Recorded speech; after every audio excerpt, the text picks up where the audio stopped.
হাদিস শরীফে এসেছে হুজুর মাজলিস ইলমিন খায়রুম মিন আলফি রাকাতিন ওয়া আলফি ইয়াদাতি মারিদিন আলফি জানাজা। দ্বীনি ইলমের মাহফিলে হাজির হওয়া 1000 রাকাত নামাজ 1000 রোগীর সেবা শুশ্রূষা আর 1000 জানাজার নামাজে শরীক হওয়ার চাইতে উত্তম, বলেন সুবহানাল্লাহ। এইভাবে অসংখ্য হাদিসের ভেতরে দ্বীনি ইলমের মাহফিলে হাজির হওয়ার ফজিলত বর্ণিত হয়েছে। আল্লাহ পাক আমাদের সকল ফজিলত মর্তবা দান করুন, সকলে বলে আমিন। মুহতারাম হাজিরিন, এই দ্বীনি ইলমের মাহফিল এটা হচ্ছে ব্যতিক্রম ধর্মী মাহফিল, এটা হচ্ছে শিক্ষার মাহফিল, বলেন আলহামদুলিল্লাহ। সারা দেশে মাহফিল হচ্ছে, ওয়াজ মাহফিল হচ্ছে, দোয়ার মাহফিল হচ্ছে, বিভিন্ন পর্যায়ের মাহফিল হচ্ছে, কিন্তু পূর্ণাঙ্গ দিন শিক্ষার মাহফিল এরকম কোন সংবাদ পাওয়া যায়? আল্লাহর পরিপূর্ণ দিনের রূপরেখার কোন সংবাদ পাওয়া যায়? পাওয়া যায় না। আল্লাহ রাব্বুল আলামিন আমাদেরকে পূর্ণাঙ্গ দিনের শিক্ষার মাহফিলে হাজির হওয়ার তৌফিক দান করেছেন, বলেন আলহামদুলিল্লাহ। মুহতারাম হাজিরিন, মহান আল্লাহ রাব্বুল আলামিন মানব জাতির হিদায়াতের জন্য দুইটা বিশেষ ব্যবস্থা রেখেছেন। একটা ব্যবস্থা হচ্ছে আসমানি কিতাব। আল্লাহ পাক নিজে রচনা করে 104 খানা আসমানি কিতাব নাজিল করেছেন।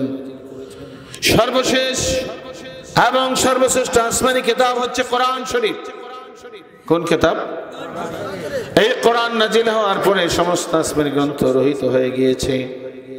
আমরা কোরআন শরীফ সহ আরো যে বাকি 103 খানা আসমানি কিতাব আছে সবগুলো আমরা বিশ্বাস করি, করি কিনা? বিশ্বাস করতে হবে সমস্ত আসমানি কিতাবের উপরে, কিন্তু শিক্ষা এবং আমলের জন্য নির্ধারিত হচ্ছে কোরআন শরীফ। উম্মতে মুহাম্মাদের জন্য কোন কিতাব? কোরআন শরীফ, বলেন আলহামদুলিল্লাহ। সর্বশ্রেষ্ঠ আসমানি কিতাব আল্লাহ আমাদেরকে দিয়েছেন। সর্বশ্রেষ্ঠ আসমানি কিতাবের শিক্ষক মুহাম্মদুর রাসূলুল্লাহ সাল্লাল্লাহু আলাইহি ওয়াসাল্লাম, ওনাকে আল্লাহ রাব্বুল আলামিন আমাদের পয়গম্বর হিসেবে কবুল করেছেন, বলেন আলহামদুলিল্লাহ। বিশ্ব নবীর উম্মত আমরা হতে পেরেছি, আমরা বেজান না খুশি। যেই নবীর উম্মত হওয়ার জন্য অনেক নবীগণ পর্যন্ত আল্লাহর কাছে দরখাস্ত করেছিলেন। অনেক নবীরা বলেছিলেন, আল্লাহ আমাকে নবী না বানাইয়া যদি মুহাম্মদুর রাসূলুল্লাহর উম্মত বানাইতা তবে আমার অনেক বড় সৌভাগ্য হয়ে যেত। সুবহানাল্লাহ। একজন নবীর দরখাস্ত আল্লাহ পাক কবুল করেছেন, তিনি হলেন হযরত ঈসা আলাইহিস সালাম। সুবহানাল্লাহ। সেই ঈসা আলাইহিস সালাম কিয়ামতের আগে পৃথিবীর বুকে আসবেন, কিন্তু নবী হিসেবে আসবেন না, বরং আমাদের নবীর উম্মত হিসেবে আসবেন। সুবহানাল্লাহ। তো নবীর উম্মত হতে পেরেছি, এটা আমাদের জন্য অনেক বড় সৌভাগ্য কিনা? তাই ভাবে নবীর উম্মতের ভিতরে নবী বলছেন 73টা ভাগ হবে ইসলাম ধর্ম নিয়ে, 72 ভাগ হবে আগুনের বাসিন্দা জাহান্নামী দোজখী, মাত্র একটা ভাগ হবে জান্নাতি ভেস্তি। সেই এক দল এক ভাগের পরিচয় কি? ক্বালা মা আনা আলাইহি ওয়া আসহাবি। আল্লাহর রাসূল জবাবে বলেছেন, আমি এবং আমার সাহাবায়ে কেরাম যেই শিক্ষা নিয়ে আছি, যেই রীতিনীতি নিয়ে আছি, সেই শিক্ষা সেই রীতিনীতি নিয়ে যারা থাকবে তারাই হবে একদল, তারাই হবে জান্নাতি। বলেন আলহামদুলিল্লাহ। সেই জান্নাতি দলের শিক্ষা কি? আল্লাহ রসুল এবং সাহাবাদের শিক্ষা। তা আল্লাহ রসুল কি আংশিক ছিলেন না পূর্ণতায় ছিলেন? আল্লাহ রসুল সাল্লাল্লাহু আলাইহি ওয়াসাল্লাম পূর্ণতার ভিতরে ছিলেন। তা আল্লাহ রসুল সাল্লাল্লাহু আলাইহি ওয়াসাল্লামের শিক্ষা হাদিসে জিবরাইলের ভিতরে পাওয়া যায়। আল্লাহ রসুল বলেছেন, ফাইন্নাহু জিবরাইল আতাকুম ইউআল্লিমুকুম দীনাকুম। নিশ্চয়ই তিনি ছিলেন হযরত জিবরাইল আলাইহিস সালাম। আতাকুম, তিনি এসেছিলেন তোমাদের কাছে, ইউআল্লিমুকুম দীনাকুম, তোমাদেরকে আল্লাহর দ্বীন শিক্ষা দেওয়ার জন্য। আল্লাহর দ্বীন হচ্ছে ইন্নাদ দীনা মুরাক্কাবুম মিন সালাসাতি আজজা। মুসলিম শরীফের মধ্যে এই হাদিসের মূল কথা লেখা আছে, নিশ্চয় আল্লাহর দ্বীন গোড়ার দিকে গঠিত হয়েছে 3 অংশের দ্বারা। কয় অংশের দ্বারা? ইসলাম, ঈমান, ইহসান, অর্থাৎ আকায়েদ, তাসাউফ এবং ফিকহ। বলেন আলহামদুলিল্লাহ। এই হাদিসের ব্যাখ্যায় মাজাহির হক কিতাবে এসেছে, মিশকাত শরীফের উর্দু শরহ, জান্না চাহে কে বাদা দ্বীন কা और उसके कमाल का फिक़ा कायदा और तसव्वुफ पढ़ाएं। প্রত্যেকটা মুসলমানের জানা দরকার ধর্মের ভিত্তি এবং উহার পূর্ণতা হচ্ছে আকায়েদ, তাসাউফ এবং ফিকহ। আলহামদুলিল্লাহ। কামালহি है बाकी सब गुमराही আকায়েদ তাসাউফ का এটাই হচ্ছে পূর্ণতা এটা হচ্ছে কামাল এর বাইরে যা আছে সব হচ্ছে গুমরাহি কাজে গুমরাহি থেকে বাঁচার জন্য সবার কয় ভাগ লাগবে আরো জোরে কয় ভাগ লাগবে তিন ভাগ লাগবে আকায়েদ তাসাউফ এবং ফিকহ আকায়েদ শিক্ষা করে আকায়েদের মাসালা শিক্ষা করে ঈমান দুরুস্ত করতে হবে ফিকহের মাসালা শিক্ষা করে দেহের বিধিবিধান পালন করতে হবে আত্মার মাসালা শিক্ষা করে তাসাউফের মাসালা শিক্ষা করে আত্মাকে পরিষ্কার করতে হবে এই তিন ভাগ মাসালা যারা শিখবে তারা হলো কামেল মুসলমান আল্লাহ পাকের কাছে খাঁটি ঈমানদার বলে সুবহানাল্লাহ তো আল্লাহ পাক দয়া করে মায়া করে মেহেরবানি করে সেই এক দলের শিক্ষা জান্নাতি দলের শিক্ষা বিশ্বনবী এবং সাহাবাদের রেখে যাওয়া শিক্ষা আকায়েদ তাসাউফ ফিকহের সন্ধান দিয়েছেন আলহামদুলিল্লাহ এবং সেই পূর্ণাঙ্গ দিনের শিক্ষক নবীরা বর্তমানে নায়েবে নবী আল্লাহ পাক আমাদেরকে মিলিয়ে দিয়েছেন জামানা নায়েবে রাসূল আমরা পেয়েছি বেজান না খুশি প্রাণ খুলে আবার বলি আলহামদুলিল্লাহ আর একটু জোরে বলি আলহামদুলিল্লাহ মুহতারাম হাজিরিন আকায়েদ তাসাউফ এবং ফিকহ এই তিন প্রকার মাসালা সমষ্টি হলো আল্লাহর পূর্ণাঙ্গ দিন আকায়েদের বিষয় মুজাদ্দিদ আজম আল্লামা হাতেম আলী রাহমাতুল্লাহ আলাইহি মরহুম দাদা জান তিনি লিখেছেন আকায়েদ বা ঈমান ঈমান হচ্ছে সবকিছুর আগে বিশ্বাস করতে হবে আল্লাহর পক্ষ থেকে বিশ্বনবীর উপরে যা কিছু নাজিল হয়েছে সবকিছু বিশ্বাস করতে হবে আল্লাহর পক্ষ থেকে বিশ্বনবীর উপরে 30 পারা কোরআন নাজিল হয়েছে এই 30 পারা কোরআনের ভিতরে আল্লাহর পরিপূর্ণ দিন আছে এই পরিপূর্ণ দিন বিশ্বাস করা লাগবে কিনা এবং 30 পারা কোরআনের আমলি মাসদার অর্ধাংশ হচ্ছে ইলমে কলব বা ইলমে তাসাউফ এটা বাদ দিলে অর্ধেক বাদ পড়ে যায় তাহলে পূর্ণাঙ্গ দিন এর আমলি মাসদার অর্ধাংশ 30 পারা কোরআনের আমলি মাসদার অর্ধাংশ ইলমে তাসাউফ বিশ্বাস করা লাগবে কিনা এই বিশ্বাস করাটা হচ্ছে ঈমান আল্লাহ পাক বندگির জন্য এই পৃথিবীর বুকে প্রেরণ করেছেন আল্লাহর বندگি গোড়ার দিকে কয় ভাগ কি কি রূহানি জিসমানি মানি বندگি এই তিন প্রকার বিশ্বাস করতে হবে শিক্ষা এবং আমল হচ্ছে পরের স্তরে কিন্তু আগে বিশ্বাস করতে হবে তাবলীগ কয় ভাগ কোরআন ও দ্বীন প্রচার করে কি তাবলীগ বলে তাবলীগ কয় ভাগ তাবলীগ হচ্ছে কি কয় ভাগ তিন ভাগ তাবলীগ খাস তাবলীগ আম তাবলীগে অর্থাৎ কোরআন হাদিসে যেই মাসলা যেভাবে আছে সেইভাবে বিশ্বাস করার নাম হচ্ছে কি কিতাবের প্রতি ঈমান ঈমান হচ্ছে সবকিছুর আগে ঈমানের পরে হচ্ছে আমল তো ঈমানের বিষয় নিয়ে সংক্ষিপ্ত তাফসীর আপনাদের সম্মুখে শুরু করতে চাই সূরা সাফ থেকে প্রথমত ঈমানের বিষয় পরে আমলি বিষয় চলে আসবে ইনশাআল্লাহ তো আল্লাহ রাব্বুল আলামিন এই কোরআনুল কারীম এমন এক আসমানী গ্রন্থ আমাদেরকে দান করেছেন যেই কোরআনুল কারীম ময়দানে হাসরে কারো পক্ষে সুপারিশ করবে আবার কারো বিরুদ্ধে বাদী হয়ে আল্লাহর দরবারে নালিশ করবে হাদিস শরীফে আল কোরআন হুজ্জাতুল লাকা ওয়া আলাইক কোরআন হয়তো তোমার পক্ষে দলিল হবে অথবা তোমার বিরুদ্ধে দলিল হবে এই হাদিসের ব্যাখ্যায় লেখা আছে হাদিসের সরার মধ্যে এসেছে কিতাবের ভিতরে লেখা আছে কোরআন যার পক্ষে সুপারিশ করবে আল্লাহ রাব্বুল আলামিন দয়া করে মায়া করে মেহেরবানি করে তার সুপারিশ কবুল করে কোরআনের সুপারিশ কবুল করে তারে জান্নাত দান করবে সুবহানাল্লাহ তো কোরআনের সুপারিশ আমরা চাই কারা কারা চাই হাত তুলে দেখায় আল্লাহ কবুল করুন বলে আমিন যদি কোরআনের সুপারিশ চাই তাহলে কোরআনের শিক্ষা পূর্ণাঙ্গ দিন শিক্ষা করা লাগবে কিনা এবং আমলও করা লাগবে আল্লাহ তৌফিক দান করুন বলে আমিন আর হাদিসের ব্যাখ্যায় এসেছে কোরআন যার বিরুদ্ধে বাদী হবে তার আর রক্ষা নাই আল্লাহ পাক তার প্রতি রাগান্বিত হয়ে যাবেন কোরআন যদি বাদী হয়ে যায় তাকে আল্লাহ রাব্বুল আলামিন জাহান্নামে পাঠিয়ে দেবেন বলে নাউযুবিল্লাহ তো মুহতারাম হাজিরিন এই কোরআনুল কারীম এত গুরুত্বপূর্ণ আসমানি কিতাব এই কোরআনুল কারীমের একখানা হরফ যে তেলাওয়াত করবে তাকে আল্লাহ রাব্বুল আলামিন 10টা নেকি দান করবেন বলেন সুবহানাল্লাহ একটা হরফ তেলাওয়াত করলে কয়টা নেকি 10টা নেকি আল্লাহ পাক দান করেন নবীজি হাদিসে বলছেন আলিফ লাম মিম এখানে আলিফ লাম মিম তিনটা হরফ নবীজি তেলাওয়াত করেছেন তোমরা মনে করো না যে এই তিনটা মিলে এক হরফ নবীজি বলছেন আলিফ একটা হরফ লাম একটা মিম একটা বলে সুবহানাল্লাহ তিন হরফে কত হয় 30 থেকে আল্লাহ পাক দান করেন কাজেই এই কোরআন সহি শুদ্ধভাবে তেলাওয়াত করার জন্য চেষ্টা করতে হবে। আর কোরআনের যে সঠিক তাফসীর আমাদের শ্রবণ করতে হবে। মুজাদ্দিদ আজম রাহমাতুল্লাহ আলাইহি কোরআনের মূল তাফসীর লিপিবদ্ধ করেছেন 1 থেকে 5 পারা, 5 পারা তাফসীর ছাপানো আছে, বাকিগুলো ছাপানোর পরিকল্পনা চলছে ইনশাআল্লাহ। ছাপানো তাফসীর আপনাদের সংগ্রহে রাখার চেষ্টা করতে হবে। মুজাদ্দিদ আজম রাহমাতুল্লাহ আলাইহি এমন ভাবে বাংলা তাফসীর লিখেছেন সহজ প্রাঞ্জল ভাষায়, এবং আল্লাহর মূল কথাটা আমাদের সামনে উপস্থাপন করে গিয়েছেন। সুবহানাল্লাহ, কি শিক্ষা রয়েছে এক একটা রুকুর ভিতরে, সেই বিষয়টা তিনি তুলে ধরেছেন। তা আমি সূরা সফ থেকে মুজাদ্দিদ আজম রাহমাতুল্লাহ আলাইহির শিক্ষার আলোকে সংক্ষিপ্ত পরিসরে তাফসীর পেশ করতে চাই। আল্লাহ রাব্বুল আলামিন তৌফিক ইনায়াত করুন, সকলে বলে আমিন। তো জিকির করুন সুবহানাল্লাহ ওয়াল হামদ, শুধু চিনি সারা অনুদিত ইল্লাল্লাহ, সুবহানাল্লাহ ওয়াল হামদ, একটু জোরে হবে সুবহানাল্লাহ ওয়াল হামদুলিল্লাহ,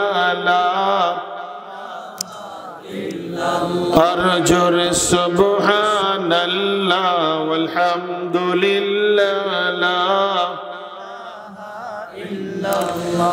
জোরে জোরে সুবহানাল্লাহ ওয়াল হামদ,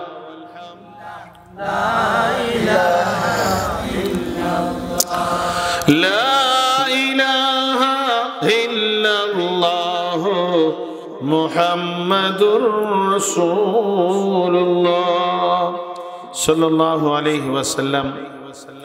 তা শুনে আমরা তাফসীরের পূর্বে তাউজ এবং তাসমিয়া পাঠ করি, সকলে আমার সাথে বলুন আউযু বিল্লাহি মিনাশ শাইতানির রাজীম, বিসমিল্লাহির রাহমানির রাহিম, সাব্বাহা লিল্লাহি মা ফিস সামাওয়াতি ওয়া মা ফিল আরদ ওয়া হুয়াল আজিজুল হাকীম। আল্লাহ রাব্বুল আলামিন বলছেন বিশাল আসমান সমূহ এবং এই পৃথিবীর জমিনে যা কিছু আছে সব কিছু এক আল্লাহ পাকের তাসবিহ পাঠ করে। তাসবিহ পাঠ করে কার? আরো জোরে হবে, তাসবিহ পাঠ করে কার? শুধু কি মানুষ আল্লাহর তাসবিহ পাঠ করে না? আসমান জমিনে যা কিছু আছে, আসমান জমিনে যা কিছু আছে সব কিছু আল্লাহ পাকের তাসবিহ পাঠে রত আছে। জোরে বলুন সুবহানাল্লাহ। ওয়া হুয়াল আজিজুল হাকীম, আর তিনি মহাপরাক্রমশালী, মহাজ্ঞানের অধিকারী। জোরে বলুন সুবহানাল্লাহ। একটু হালকা সামনে আগাইলে ভালো হয়, একটু দুই হাত আসেন একটু সামনে, পিছনে বাইরে একটু সামনে, কাছাকাছি চলে আসুন। শীতের রাত, একটু কাছাকাছি বসলে আরো আরাম হবে। মহব্বতের সাথে জিকির করুন আল্লাহ আল্লাহ আল্লাহ আল্লাহ আল্লাহ আল্লাহ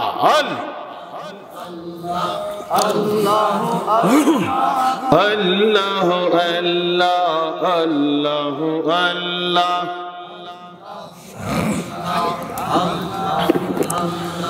লা ইলাহা ইল্লাল্লাহ মুহাম্মাদুর রাসূলুল্লাহ সাল্লাল্লাহু আলা মুহাম্মাদ সাল্লাল্লাহু আলাইহি ওয়াসাল্লাম সাল্লাল্লাহু আলা মুহাম্মাদ সাল্লাল্লাহু আলাইহি ওয়াসাল্লাম। मौत जिस दिन आ गई दुनिया की दौलत क्या हुई, रूह तुमसे उड़ गई मुर्दा की हालत क्या हुई, सल्लल्लाहु अलैहि मुहम्मद सल्लल्लाहु अलैहि वसल्लम, मुहम्मद सल्लल्लाहु अलैहि कैसे कैसे ताजदारा बादशाह चल गई, वह खजाना बालखाना शान शौकत क्या हुई। सल्लल्लाहु अलैहि मुहम्मद सल्लल्लाहु अलैहि सल्लल्लाहु मुहम्मद सल्लल्लाहु अलैहि वसल्लम। सूरह साफे शुरुते अल्लाह रब्बुल आलामीन আল্লাহ পাকের শ্রেষ্ঠত্ব মহত্ব ঘোষণা করেছেন। আল্লাহ পাক বলেন সাব্বাহা লিল্লাহ, তাসবিহ পাঠ করে আল্লাহর মাহফিস সামাওয়াতি ওয়া মাহফিল আরদ, যা আছে আসমানে যা আছে জমিনে, অর্থাৎ আসমান জমিনে যা কিছু আছে তা সব কিছু আল্লাহ রাব্বুল আলামিনের তাসবিহ পাঠের রত। সুবহানাল্লাহ। তাহলে গাছেও তাসবিহ পাঠ করে, পাঠ করে কিনা? সমুদ্রের মাছ তাসবিহ পাঠ করে কিনা? গাছে তাসবিহ পড়ে, মাছেও তাসবিহ পড়ে। আসমান জমিনে যা কিছু আছে সব কিছু আল্লাহর তাসবিহ পাঠের রত। হে দুনিয়ার মানুষ, আল্লাহ বলছেন, আল্লাহ রাব্বুল আলামিন এখানে শিক্ষা দান করতেছেন, হে দুনিয়ার মানুষ, তোমরা মনে করো না যে শুধু তোমরাই আমার তাসবিহ পড়ো, তোমরা ছাড়াও আরো যত মাখলুকাত আছে আমার সব মাখলুকাত আমি আল্লাহ পাকের তাসবিহ পাঠের রত। সুবহানাল্লাহ। ওয়া হুয়াল আজিজুল হাকীম, আর তিনি মহাপরাক্রমশালী মহাজ্ঞানের অধিকারী। এই আয়াতের ঘটনা রয়েছে, এই আয়াতের সাথে সম্পৃক্ত এক বিশেষ ঘটনা আছে।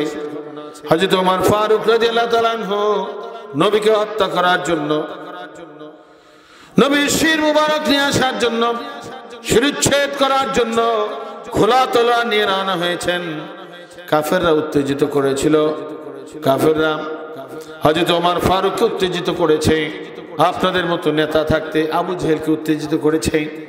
আপনাদের মতো নেতা, আপনাদের মতো লিডার থাকার পরেও আব্দুল্লাহর পুত্র মুহাম্মদ এতিম হয়ে, অসহায় হয়ে, দুর্বল হয়ে কিভাবে আপনাদের বাপ দাদা পূর্বপুরুষের ধর্মকে মিথ্যা বলে, বাতিল বলে।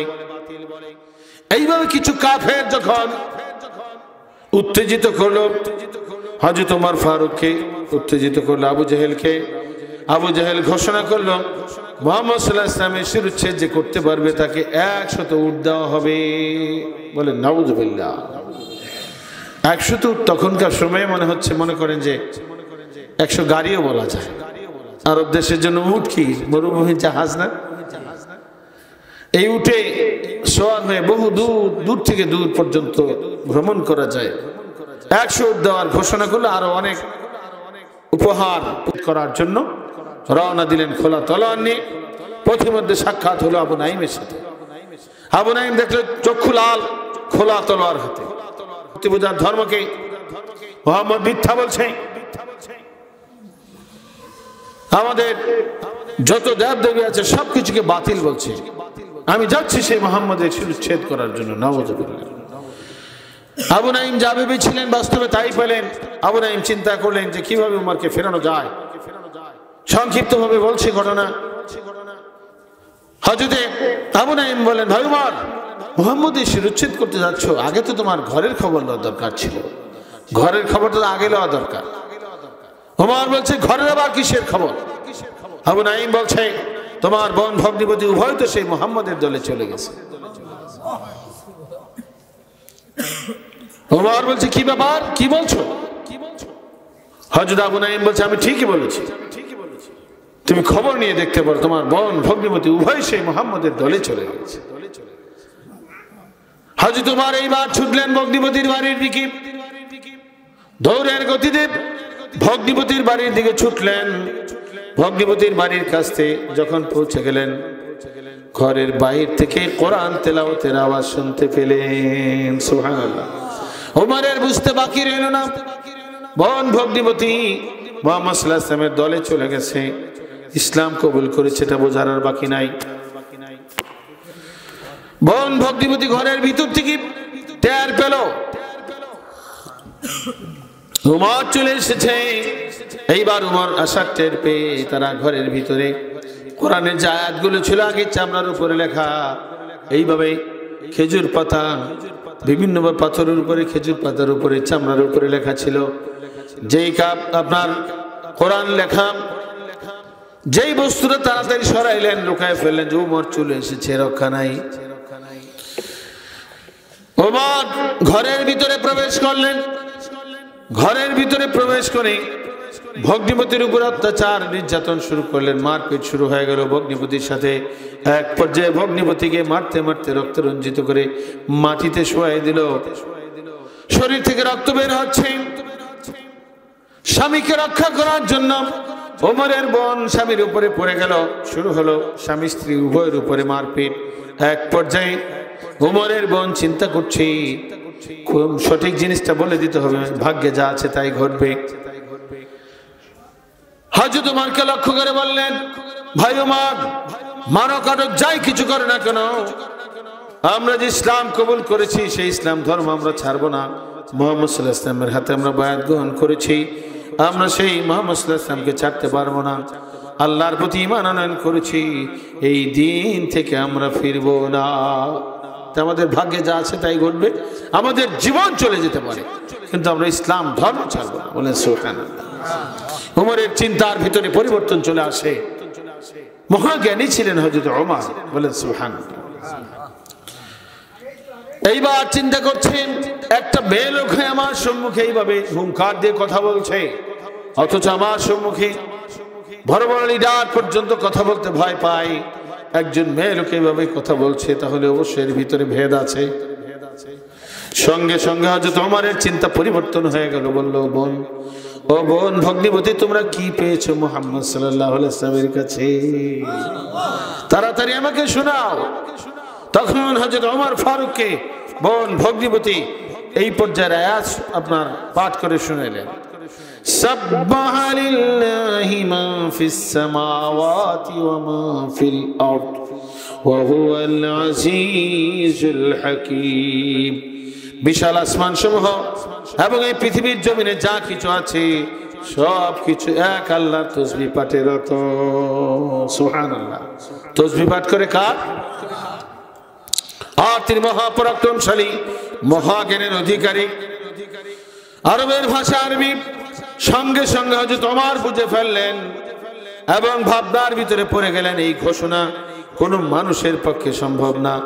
আসমান জমিনে যা কিছু আছে সব কিছু আমার প্রশংসা করে, আমার গুণ কীর্তন করে, এইটা কোনো মানুষ বলতে পারে না। পারে? কোন মানুষ এই কথা বলতে পারে না। অবশ্যই কথা তিনি বলেছেন, সে আল্লাহ পাকের, যিনি আসমান জমিন সবকিছু সৃষ্টি করেছেন, তার পক্ষে এই ঘোষণা করা সম্ভব। এটা কোনো মানুষের পক্ষে এই ঘোষণা সম্ভব হতে পারে না। জরুর সুবহানাল্লাহ। ওমরের চিন্তা পরিবর্তন করে দিয়েছেন কে? অনেক সময় আল্লাহ রাসূল দোয়া করতেন, হে পরওয়ারদিগার, ওহে রব্বুল আলামিন, যেভাবে ওমর সেভাবে আবু জেহেল, হয়তো ওমর, আবু জেহেল অথবা ওমর দুইজনের একজনকে তুমি ইসলামের কলমা পাঠ করে মুসলমান হওয়ার তৌফিক দান করো। সুবহানাল্লাহ। মুসলমান হিসেবে তোমায় হে পরওয়ারদিগার দুইজনের একজনকে কবুল করে নাও। সেই দোয়া আল্লাহ রাসূলের দোয়া কবুল হয়েছে কার শানে? হযরত ওমর ফারুকের শানে সেই দোয়া কবুল হয়েছে। সুবহানাল্লাহ। হযরত ওমর বুঝতে পারলেন এই ঘোষণা কোনো মানুষের হতে পারে না, এই ঘোষণা তার পক্ষেই করা সম্ভব, যিনি আসমান জমিন সবকিছু সৃষ্টি করেছেন। বোন ভগ্নিপতিকে লক্ষ্য করে বললেন, ও বোন ভগ্নিপতি, আমি বুঝতে সক্ষম হয়েছি ইসলাম সত্য ধর্ম, কোরআন এসেছে আল্লাহর পক্ষ থেকে, আর এই ঘোষণা হচ্ছে আল্লাহর। এইটা আর কোনো মানুষের, এটা কোনো কারো হতে পারে না, কোনো মানুষের পক্ষে এই ঘোষণা হতে পারে না।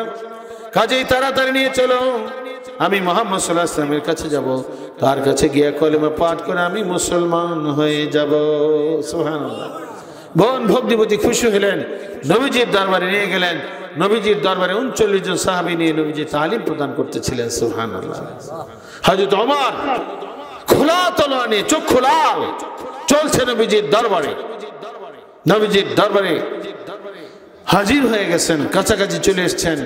নবীজির দরবারে যে সমস্ত সাহাবা کرام ছিলেন, ওনারা ভয়ে আপনার চিন্তার ভিতরে পড়ে গেছেন।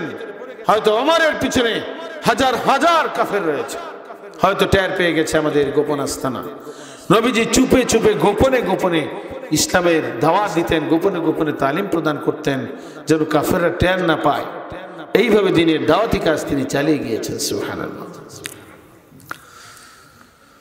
সাহাবায়ে কেরামদের ভিতরে নবীজির চাচা ছিলেন আমির হামজা, দেশ বিখ্যাত বীর ছিলেন। তিনি ঘোষণা দিলেন, হুঙ্কার দিয়ে বলেন, ভাই ওমর, যদি তোমার নিয়ত ভালো থাকে তাহলে আসতে পারো, আর যদি তোমার নিয়ত খারাপ থাকে তাহলে জেনে রাখো আজকে তোমার মায়ের কোল খালি হবে, তোমার স্ত্রী বিধবা হয়ে যাবে।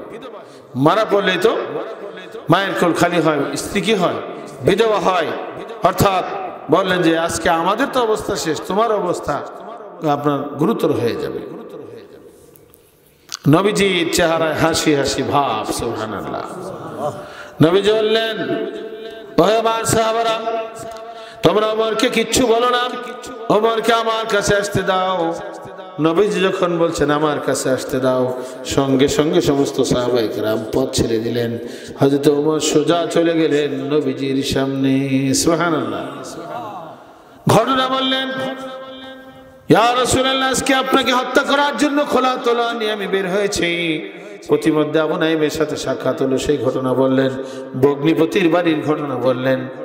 এরপরে বললেন, আমি বুঝতে সক্ষম হয়েছি ইসলাম সত্য ধর্ম। আল্লাহ হলেন সবকিছুর মালিক, তিনি সৃষ্টিকর্তা, তিনি একক লা শরীক, তার কোনো শরীক নাই, তিনি হলেন সবকিছুর সৃষ্টিকর্তা। আর আল্লাহ রাব্বুল আলামিন যে কোরআন নাজিল করেছেন সত্য। আমি কোরআনের আয়াত বুঝি, কোরআনের আয়াত শুনে আমি বুঝতে পেরেছি, তেলাওয়াত শ্রবণ করে আমি সঙ্গে সঙ্গে বুঝতে পেরেছি এটা কোনো মানুষের বানানো কথা নয়, বরং এসেছে আল্লাহর পক্ষ থেকে। আর আল্লাহ পাক আপনাকে সত্য রাসূল হিসেবে পাঠিয়েছেন, এতে বিন্দুমাত্র সন্দেহ নাই। সুবহানাল্লাহ। হযরত ওমর বলেন, ইয়া রাসূলুল্লাহ, তাড়াতাড়ি আমাকে কলমা পড়ে মুসলমান বানিয়ে নেন। নবীজি পড়ালেন, আশহাদু আল্লা ইলাহা ইল্লাল্লাহু ওয়া আশহাদু আন্না মুহাম্মাদান আবদুহু ওয়া রাসূলুহু। নবী বলেন, হে ওমর, পড়ো যে আমি সাক্ষ্য দিচ্ছি আল্লাহ ছাড়া কোনো মাবুদ নাই, আর মুহাম্মদ সাল্লাল্লাহু আলাইহি ওয়াসাল্লাম আল্লাহর প্রেরিত রাসূল। আল্লাহু আকবার। যখন কলমা পড়ে মুসলমান হলেন, হযরত ওমর মুসলমান হয়ে গেলেন। নবীজি দেন তাকবীর, তাকবীর দেওয়ার সঙ্গে সঙ্গে মনে হয়েছে যেন লক্ষ লক্ষ মানুষ একত্রিত হয়ে একযোগে স্লোগান দিলে যে আওয়াজ হয়, সেই আওয়াজ শোনা গিয়েছে। মনে হয় ফেরেশতারা শামিল হয়েছিলেন। তা আমরা থাকলে আমরাও শামিল হইতাম, আমরা গায়েবানা শামিল হই। নারে তাকবীর, নারে তাকবীর। সারা বিশ্বে পূর্ণাঙ্গ দিন, ইলমে দ্বীন শিক্ষা করা, ইলমে তাসাউফ শিক্ষা করা। নারে তাকবীর। দুরূদ আল্লাহুম্মা সাল্লি আলা সাইয়্যিদিনা মাওলানা মুহাম্মদ ওয়া আলা আলি সাইয়্যিদিনা মাওলানা। নবীজি খুশি হলেন, তাকবীর ধ্বনি দিলেন। এইবার হযরত ওমর নবীজিকে লক্ষ্য করে বলেন, ইয়া রাসূলুল্লাহ, আসমান জমিনের মালিক আল্লাহ, তিনি সৃষ্টি করেছেন সবকিছু, তিনি আপনাকে রাসূল হিসেবে পাঠিয়েছেন, আপনার প্রতি তিনি নাজিল করেছেন কোরআন, আপনি ইসলাম ধর্ম নিয়ে এসেছেন। এটা মহা সত্য দিন, বিন্দুমাত্র সন্দেহ নাই। কাজে এই সত্য দিন গোপনে গোপনে প্রচার করা এটা আমার পক্ষে সম্ভব নয়। খোলা মাঠে ঘোষণা করবো এক আল্লাহর প্রতি ঈমান আনতে হবে, এক আল্লাহর প্রতি ঈমান আনতে হবে। আপনি আল্লাহ রসুল, সেই রসুলকে নবী হিসেবে গ্রহণ করতে হবে, ইসলাম ধর্ম কবুল করতে হবে, এছাড়া কারো মুক্তি নাই। এই ঘোষণা আমি করব, এতে আমার ভাগ্যে যা আছে তাই ঘটবে। নবীজি বললেন, হে ওমর, এখনো সময় আসে নাই, চতুর্দিকে হাজার হাজার শত সহস্র কাফের। কাজেই এই শত সহস্র কাফের ভিতরে আমরা তো মুসলিম কিছু লোক, কিভাবে খোলাখুলি ভাবে প্রকাশ্য মাঠে ঘোষণা দিব? এখনো সব ধৈর্য ধরো। হযরত ওমর বলেন, ইয়া রাসূলুল্লাহ, আমার পক্ষে আল্লাহর জমিনে আল্লাহর দ্বীনের প্রচার গোপনে গোপনে করব, এটা আমার পক্ষে সম্ভব না। অন্যদের দ্বারা সম্ভব হতে পারে, আমার পক্ষে এটা সম্ভব নয়। আমি খোলা মাঠে ঘোষণা করব, এটা আমার ভাগ্যে যা আছে তাই ঘটবে। হযরত ওমর এমন ভাবে তিনি আবেদন করলেন। নবীজি দেখলেন যে আবেদন রক্ষা না করলে উপায় নাই, মনে কষ্ট পাবেন। অনেকে আবেদন করলে আবেদন রক্ষা না করলে হাত ফেলে করে, কি আছে কিনা? নবীজি অনুমতি দিলেন, ঠিক আছে, খোলা মাঠে ঘোষণা হবে। সঙ্গে সঙ্গে ওমর বললেন, ইয়া রাসূলুল্লাহ, আমরা সকলে একত্রিত হয়ে কাবা ঘরে যাব। কাবা ঘরে তো কাবা ঘর তওয়াফ করব, মিছিল সহকারে আমরা যাব কাবা ঘরে, 2 রাকাত নামাজ পড়বো। বলেন সুবহানাল্লাহ। এটাও নবীজি বলছিলেন। এখনো তো সময় হয় না, কিন্তু হযরত ওমর বলছে, ইয়া রাসূলুল্লাহ, খোলা মাঠে ঘোষণা করতে হবে, এতে ভাগ্যে যা আছে তাই ঘটবে। নবীজি ওমরের আবদার রক্ষা করে বললেন, ঠিক আছে। হযরত ওমর ফারুককে নিয়ে 40 জন সাহাবী, এর আগে ছিল 39 জন, হযরত ওমরকে নিয়ে 40 জন সাহাবী একযোগে বিশ্ব নবীর সাথে কাবার উদ্দেশ্যে মিছিল সহকারে রওনা দিলেন।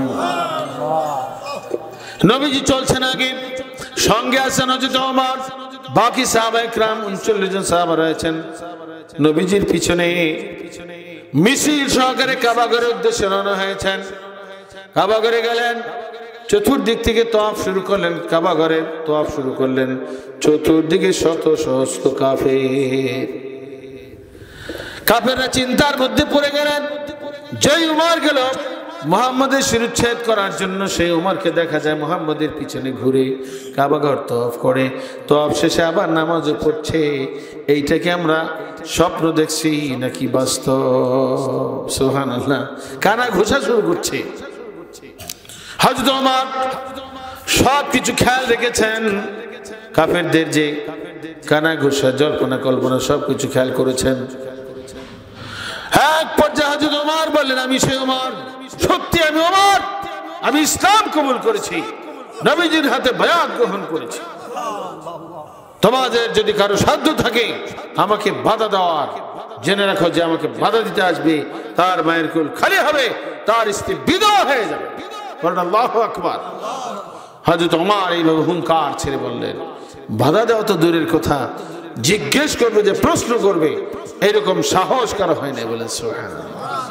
মুসলমানদের এই প্রথম মিছিল কাবার উদ্দেশ্যে 40 জন সাহাবী নিয়ে হযরত ওমর ইসলাম কবুল করার পরে প্রথম মিছিল কাবার উদ্দেশ্যে রওনা হয়েছিল। বলেন সুবহানাল্লাহ। হযরত ওমর ফারুক রাদিয়াল্লাহু তাআলা যেই দিন হিজরত করেছিলেন মক্কা থেকে মদিনায়, সেই দিনও তিনি প্রকাশ্যভাবে কাবা ঘর তওয়াফ করেছেন। 22 জন সাহাবী নিয়ে হুঙ্কার দিয়ে ঘোষণা করে মক্কা থেকে মদিনায় হিজরত করেছিলেন। নবীজি চুপি চুপি রাতের অন্ধকারে হিজরত করেছেন আবু বকর রাদিয়াল্লাহু আনহু নিয়ে। অন্যান্য সাহাবায়ে কেরাম তারাও চুপি চুপি হিজরত করেছেন, অনেক সাহাবায়ে কেরাম। কিন্তু হযরত ওমর খোলা মাঠে প্রকাশ্য ঘোষণা দিয়েছেন, কাবা ঘর তওয়াফ করেছেন। এক পর্যায়ে ঘোষণা দিয়েছেন, আমি এই যে সাহাবায়ে কেরামদেরকে নিয়ে, নবীর সাহাবীদেরকে নিয়ে মক্কা থেকে মদিনা হিজরত করলাম। তোমাদের যদি কারো বাধা দেওয়ার সাহস থাকে তাহলে বাধা দিতে পারো, যে বাধা দিতে আসবে তার জেনে রাখা উচিত মায়ের কোল খালি হবে, তার স্ত্রী হবে তার বিধবা। বলেন সুবহানাল্লাহ। হুঙ্কার দিয়ে হযরত ওমর প্রকাশ্যভাবে মক্কা থেকে মদিনা হিজরত করেছে। আমরা নামাজের ভিতরে আল্লাহ পাকের কাছে দোয়া করি, সিরাতাল্লাযীনা আন'আমতা আলাইহিম। আমরা দোয়া করি কিনা? ওহে পরওয়ারদিগার, তুমি আমাদেরকে তোমার ধর্মীয় নিয়ামত প্রাপ্ত বান্দাদের পথে চালাও। নামাজের মধ্যে আল্লাহর কাছে দোয়া করি, ধর্মীয় নিয়ামত প্রাপ্ত বান্দারা নবীগণের পরে হলেন সাহাবায়ে কেরাম। সুবহানাল্লাহ। নবীদের পরে কারা? সাহাবায়ে কেরাম। কাজেই সাহাবাদের ইত্তেবা অনুসরণের মাধ্যমে আমাদের জীবন পরিচালিত করতে হবে। তাহলে সূরাতুল ফাতিহা, যে আমরা ফাতিহার ভিতরে আল্লাহ পাকের কাছে আমরা বলি যে পরওয়ারদিগার, তুমি আমাদেরকে ধর্মীয় নিয়ামত প্রাপ্ত বান্দাদের পথে চালাও, তাহলে সেটা তখনই সত্যে পরিণত হবে যখন আমরা সাহাবায়ে কেরামদের ইত্তেবা অনুসরণ করে চলবো। তো সাহাবায়ে কেরাম দ্বীনের জন্য চেষ্টা সাধনা সংগ্রাম করেছেন। সাহাবায়ে কেরাম নবীজির কাছে বলেছেন এবং একজন আরেকজনের কাছে বলা বলি করতেন, এমন কি কাজ আছে যেই কাজ দোজখের ভীষণ আযাব থেকে আমাদেরকে মুক্তি দিতে পারবে? এই কাজটা যদি আল্লাহ পাক আমাদেরকে বলে দিতেন।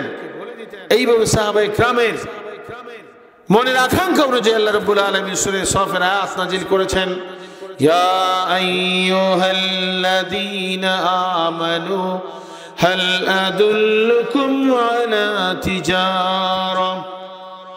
আলা তিজারাতিন তুজিকুম মিন আযাবিন আলীম।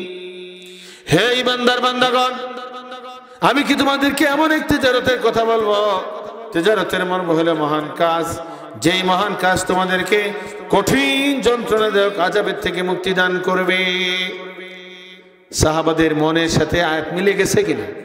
সাহাবায়ে কেরাম একজন আরেকজনকে প্রশ্ন করতেন, এমন কি কাজ আছে যেই কাজটা আমাদেরকে দুজক থেকে মুক্তি দিবে? এটা যদি আল্লাহ বলে দিতেন। নবীজির কাছেও প্রশ্ন করেছেন।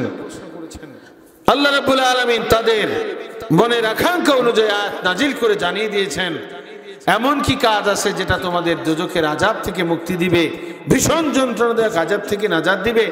সেই কাজটার কথা কি আমি বলবো?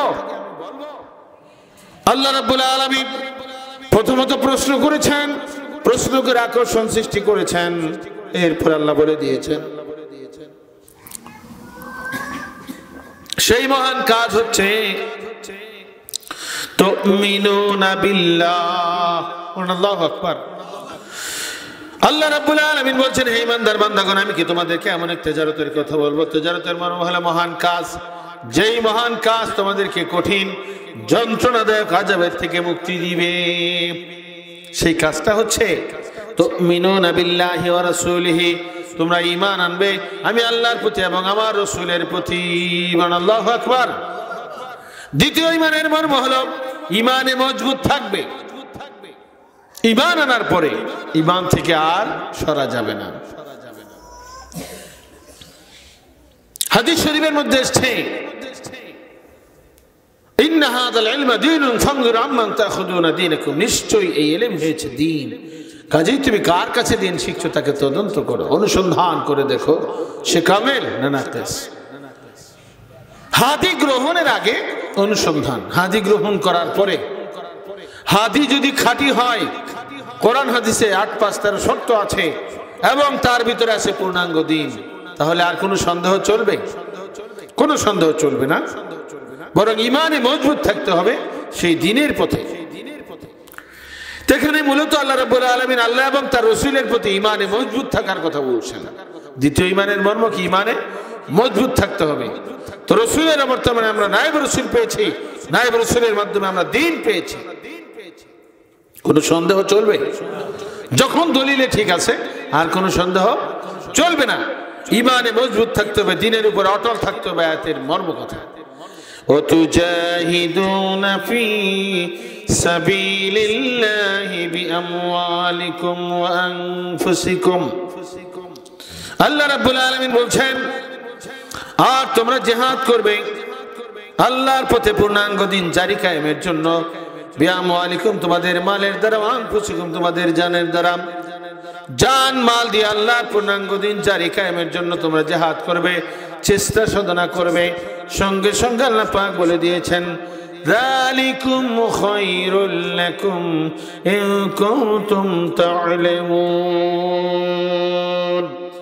এর ভিতরে আছে তোমাদের জন্য মঙ্গল, এর ভিতরে আছে কল্যাণ, যদি তোমরা জ্ঞান রাখো, যদি তোমরা বুদ্ধিমান হও। বলে সুবহানাল্লাহ। জান মাল দিয়ে আল্লাহর দ্বীনের জন্য চেষ্টা সাধনা করার ভিতরে কি আছে? মঙ্গল আছে। কথা কার? আরো জোরে কথা কার? জ্ঞানের অভাবে জান মাল দিয়ে আল্লাহর দ্বীনের জন্য চেষ্টা সাধনাকে অনেকে অকল্যাণ মনে করে। এরকম লোক আছে না? বখিল আছে কিনা? বখিল আর বুয়াদ, জাহেদ বাহরবার, বেহেশতি নবাশাদ বাহুকমে খবর।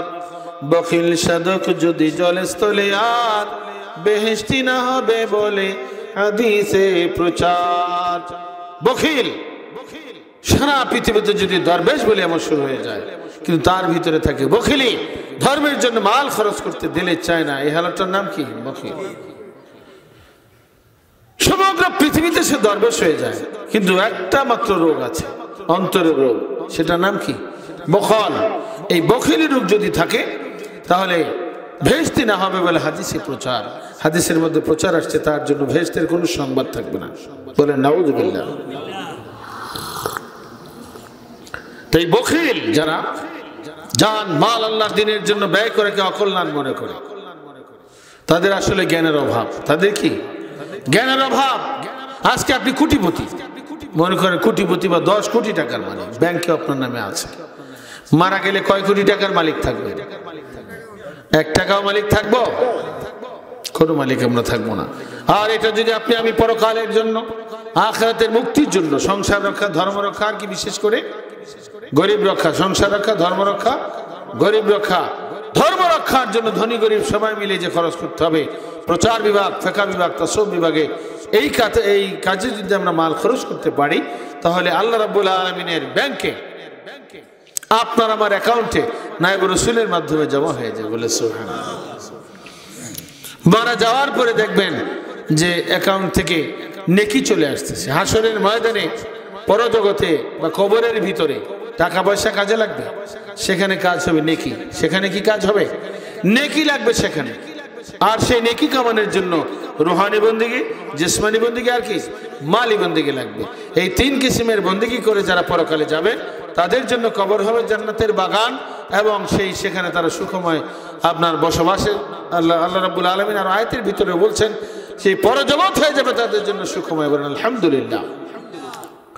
আর যদি জানমাল আল্লাহর বিধান মতো খরচ না করে, তাহলে ভীষণ যন্ত্রণাদায়ক আযাব থেকে তাদের রক্ষা হবে না। সেই যন্ত্রণাদায়ক আযাবের ব্যাখ্যা বর্ণনা হাদিসের মধ্যে এসেছে।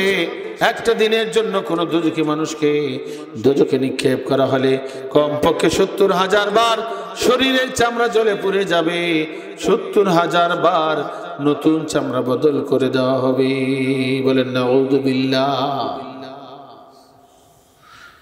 মুহতারাম হাজিরিন, আল্লাহ রাব্বুল আলামিন বলছেন যালিকুম খায়রুল লাকুম ইন কুনতুম তা'লামুন।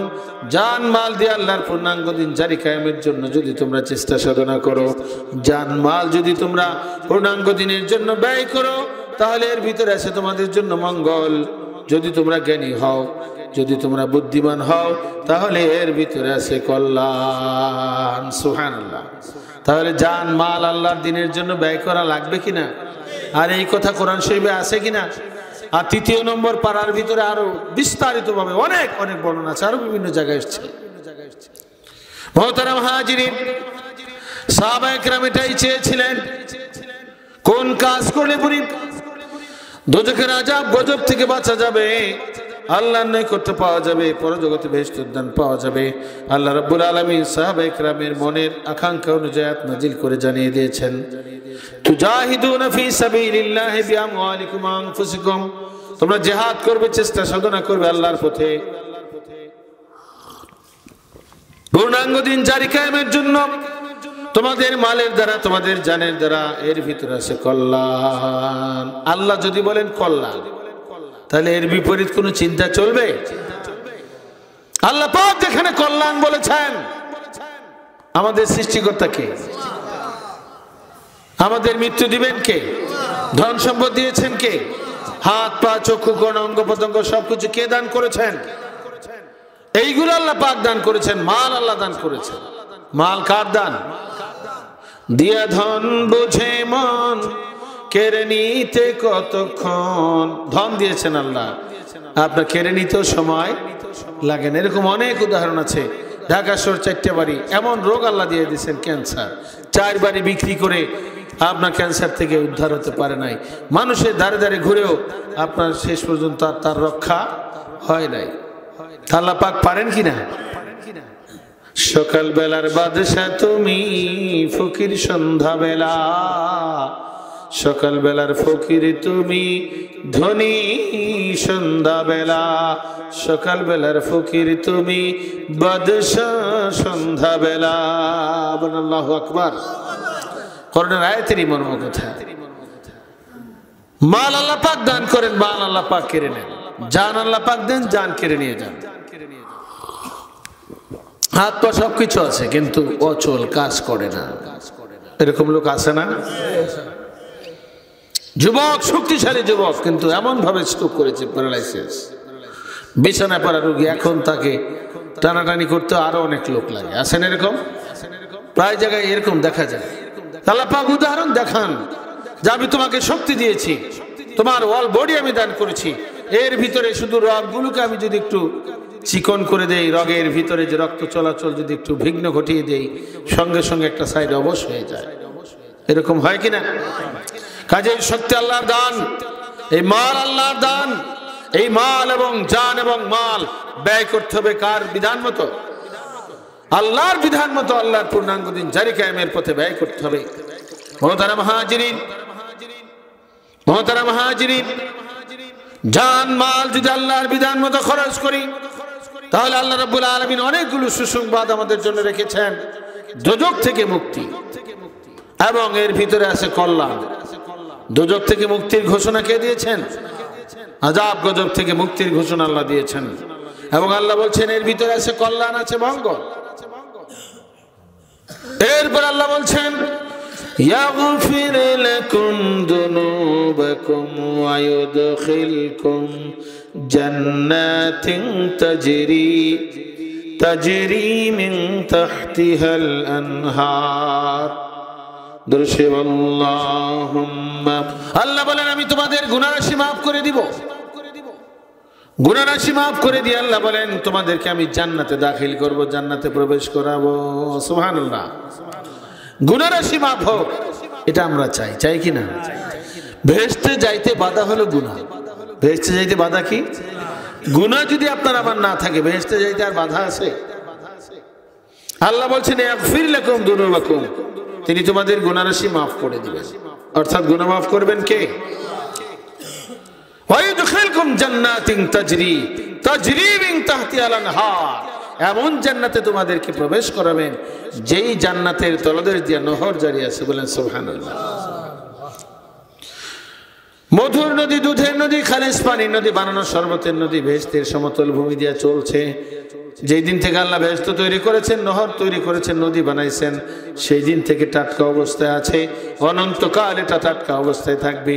কোনোদিন দুধ, মধু, বানানো শরবত, খালিস পানি নষ্ট হবে না, গান্দা হবে না, বাসি হবে না, স্বাস্থ্যের জন্য অনুপযোগী হবে না, বরং উপযোগী করে, স্বাস্থ্যের জন্য উপযোগী করে আল্লাহ পাক তৈরি করে রেখেছেন। সুবহানাল্লাহ। এরপর আল্লাহ বলছেন জান্নাত যে আমি দেব, এই জান্নাত যে আমি প্রবেশ করব জান্নাতের ভিতরে, এটা কি অস্থায়ী না চিরস্থায়ী? ওয়া মাসাকিন তাইয়্যিবাতান ফি জান্নাতি আদন, জান্নাতুল আদনের ভিতরে আল্লাহ রাব্বুল আলামিন চিরস্থায়ী বসবাসের জায়গা করে দিবেন। দুনিয়াতে মনে করেন আপনি 10 তলা বিল্ডিং এর মালিক, কিন্তু মৃত্যুর আগ পর্যন্ত যে বিল্ডিং এর মালিক আপনি থাকবেন, এটার কোনো গ্যারান্টি আছে? নিশ্চয়তা আছে? নাই। আজ আছে আপনার বিল্ডিং, কাল নাও থাকতে পারে। কিন্তু জান্নাতের ভিতরে আল্লাহ পাক বাড়ি ঘর দিবেন। ওই জান্নাতের বাড়ি ঘর আল্লাহ পাক বলেন চিরস্থায়ী জান্নাতের বাড়িঘর, চিরস্থায়ী বসবাসের জায়গা আমি তোমাদেরকে জান্নাতে দিব। সেখান থেকে আর কেউ বের করবে না। বলে সুবহানাল্লাহ। জান্নাতে একবার যে ঢুকবে, তাকে যে প্রবেশ করানো হবে, যাকে প্রবেশ করানো হবে, তাকে আর সেখান থেকে কেউ বের করবে না। বলেন সুবহানাল্লাহ। এটা আল্লাহ পাক নিশ্চয়তা দিয়েছেন। জান মাল দিয়ে আল্লাহর পূর্ণাঙ্গ দিন জারি কায়েমের জন্য যদি তোমরা চেষ্টা সাধনা করো, সাহায্য সহযোগিতা করো, তাহলে এমন জান্নাত তোমাদেরকে দিব, সেই জান্নাত হবে চিরস্থায়ী জান্নাত। যারা বলেন সুবহানাল্লাহ। যালিকাল ফাওজুল আযীম। আল্লাহ রাব্বুল আলামিন বলছেন এটা হলো সবচেয়ে বড় সফলতা, মহা সফলতা। সুবহানাল্লাহ। দুনিয়াতে আপনি ডিসি হলেন, এসপি হলেন, অনেক বড় অফিসার হলেন, মানুষ বলবে আপনাকে সাকসেসফুল। কিন্তু যদি আপনার পূর্ণাঙ্গ দিন না থাকে, আপনার যদি হাদি না থাকে, পূর্ণাঙ্গ দিনের শিক্ষা আপনার ভিতরে না থাকে, রুহানি জিসমানি মালি বন্দেগী যদি আপনার না থাকে, তাহলে আপনি ডিসিএসপি বা বড় অফিসার বা সারা দুনিয়ার বাদশা হওয়ার পর আপনার 4 পয়সা আল্লাহর কাছে দাম নাই। বরং বলবে ইয়া লাইতানি কুনতু তুরাবা, হ্যাঁ আফসোস আজকে যদি আমি মাটি হয়ে যেতাম কিয়ামতের ময়দানে। ওই নাফরমান, ওই কাফের এবং আল্লাহর বিধিবিধান লঙ্ঘনকারী, অস্বীকারী জাহান্নামীরা বলবে হায় হায়, যদি আমরা মানুষ না হইয়া গরু ছাগল হইতাম, তাহলে আজকে দেখা যায় হাসরের ময়দানে গরু ছাগলের পশু পাখির বিচার হচ্ছে, মাটির সাথে আল্লাহ মিশিয়ে দিচ্ছেন। আমরা যদি সেই গরু ছাগল হইয়া দুনিয়াতে জন্মগ্রহণ করতাম, তাহলে তো জাহান্নাম ভোগ করা লাগতো না। দুনিয়াতে আপনার এই মানুষ না হয় যদি অন্য কিছু আমরা প্রাণী হতাম, তাহলে অনেক বড় ভাগ্য ছিল আমাদের। এই কথাগুলো বলবে আর আফসোস করবো, ইয়া লাইতানি কুনতু তুরাবা, হায় আফসোস, হায় আফসোস যদি আমরা মাটি হতে পারতাম। আল্লাহ পাক অদৃশ্য থেকে ঘোষণা করবেন, যতই তোমরা চেষ্টা করো না, কামনা বাসনা করো না কেন, তোমরা মাটি হতে পারবে না, তোমাদেরকে জাহান্নামের আগুনে জ্বালানো হবে। বলে নাউজুবিল্লাহ। যেই দেহ জাহান্নামের আগুনে জ্বলবে, সেই দেহ দুনিয়াতে যদি আপনার কোটি কোটি টাকার মালিকও হয়, দুনিয়াতে যদি অনেক বড় বাহাদুর, নমরুদ, ফেরাউন, সাদ্দাত অনেক ক্ষমতাশীল ছিল না, কিন্তু আখিরাতে কোনো দাম আছে তাদের? এই তারাই বলবে হায় আফসোস, আমরা যদি মাটি হইতাম, অর্থাৎ মানুষ না হইয়া পশু পাখি হইয়া জন্মগ্রহণ করতাম, তাহলে তো দোজখের আযাব আর ভোগ করা লাগতো না। কিন্তু তখন কি আর সম্ভব? সম্ভব নয়। কাজে হায়াত থাকতে, সময় থাকতে আমাদেরকে এই সময়ের সদ্ব্যবহার করতে হবে, আল্লাহর বিধান মতো জীবনকে পরিচালিত করতে হবে, পূর্ণাঙ্গদের শিক্ষা আমল করে জারি কায়েমের জন্য জানে মালে চেষ্টা সাধনা সাহায্য সহযোগিতা করতে হবে। আল্লাহ পাক তৌফিক ইনায়েত করুন, সকলে বলে আমিন। তাহলে জান মাল দিয়ে আল্লাহর পূর্ণাঙ্গ দিনের জন্য সাহায্য করা অকল্যাণ না কল্যাণ? ভালো খারাপ না ভালো? আল্লাহ পাক বলেছেন। কে বলেছেন? আর এর বিনিময়ে আল্লাহ পাক গুনাহ মাফ করে দিবেন, জান্নাতে প্রবেশ করাবেন। সেই জান্নাত কি অস্থায়ী না চিরস্থায়ী? অল্প দিনের জন্য না চিরদিনের জন্য? চিরদিনের জন্য সেই জান্নাত আল্লাহ পাক দান করবেন। ওই জান্নাত মুত্তাকিদের জন্য অপেক্ষা করছে। আল্লাহ রাব্বুল আলামিন সূরা কাফের ভিতরে 31 নম্বর আয়াত থেকে 35 নম্বর আয়াতের ভিতরে বর্ণনা করছেন। আল্লাহ রাব্বুল আলামিন মুত্তাকিদেরকে ডাক দিয়ে বলতেছেন, বিসমিল্লাহির রহমানির রহিম, ওয়া উজলিফাতিল জান্নাতু লিল মুত্তাকিন,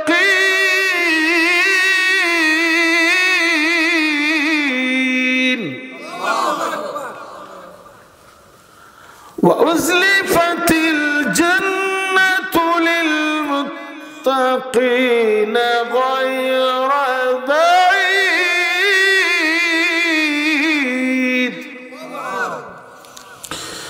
হাযা মা তুআদুনা লিকুল্লি আওয়াবিন হাফীজ।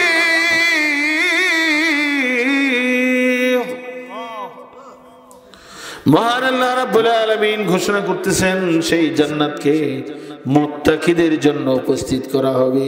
বলে সুবহানাল্লাহ। কাদের জন্য? মুত্তাকিদের জন্য উপস্থিত করা হবে। গায়রা বাঈদ, বেশি দূরে না, তাদের কাছে হাজির করে দেওয়া হবে। সুবহানাল্লাহ।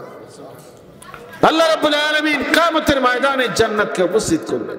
বলুন আল্লাহু আকবার। মুত্তাকিদের কাছে আল্লাহ পাক জান্নাত নিয়ে আসবেন। জান্নাত আল্লাহ পাক মুত্তাকিদের কাছে উপস্থিত করে দিবেন। বলুন আল্লাহু আকবার। আল্লাহ রাব্বুল আলামিন কিয়ামতের ময়দানে ঘোষণা করবেন, হাদা মা তুআদুনা লিকুল্লি আওয়াবিন হাফীজ।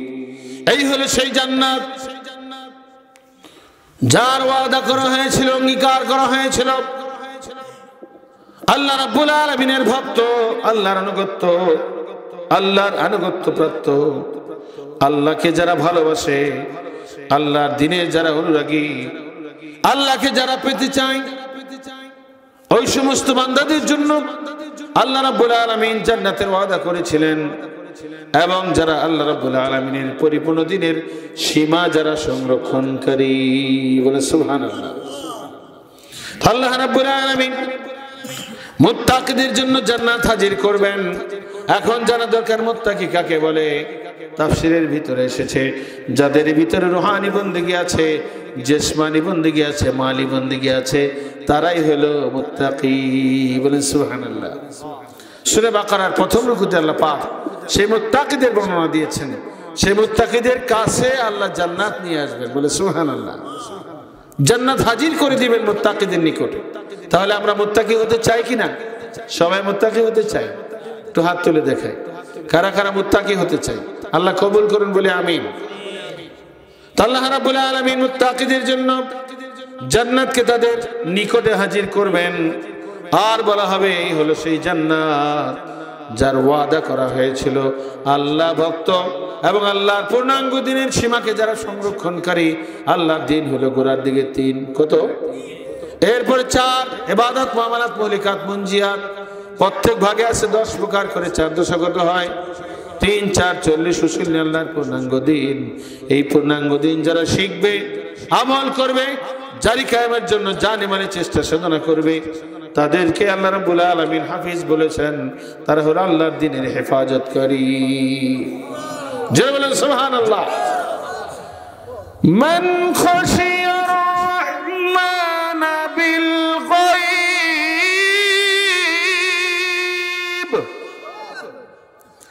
ওয়া জাআ বিকলবিন মুনীব।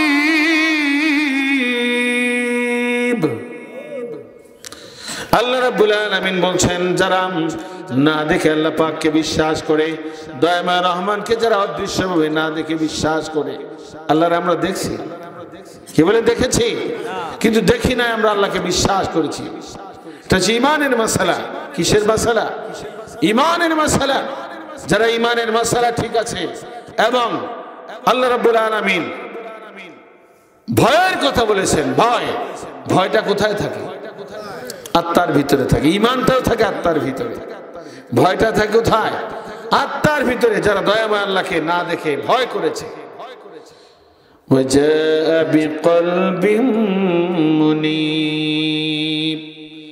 আর তারা বিনম্র অন্তর সহ আল্লাহ রাব্বুল আলামিনের দরবারে হাজির হয়েছে। বিশুদ্ধ আত্মা নিয়ে যারা আল্লাহর দরবারে হাজির হয়েছে তাদের জন্য আল্লাহ রাব্বুল আলামিন জান্নাতের ওয়াদা করেছেন, বলে সুবহানাল্লাহ। এরপর আল্লাহ রাব্বুল আলামিন ডাক দিয়ে বলবেন, ওহে আমার মুত্তাকি বান্দারা, যারা আমার দিনের সীমা রক্ষা করেছো, দিনের যে সত্যিকার দিন, পূর্ণাঙ্গ দিনের সীমা সংরক্ষণ করেছো, আমার ভক্ত ছিলে এবং আমাকে না দেখে ভয় করেছো এবং বিশুদ্ধ অন্তঃকরণ নিয়ে আমি আল্লাহর দরবারে হাজির হয়েছো, আল্লাহ পাক বলবেন উদখুলুহা বিসালাম। আল্লাহু আকবার। উদখুলুহা বিসালাম।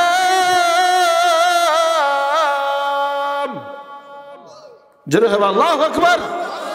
আল্লাহ রাব্বুল আলামিন বলবেন প্রবেশ করো সেই জান্নাতের ভিতরে নিরাপত্তার সাথে, নির্দ্বিধায়, নির্ভয়ে জান্নাতে প্রবেশ করো, বলেন সুবহানাল্লাহ।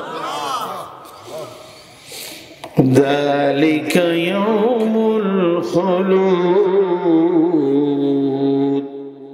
এই হলো সেই চিরন্তন জীবনের দিন।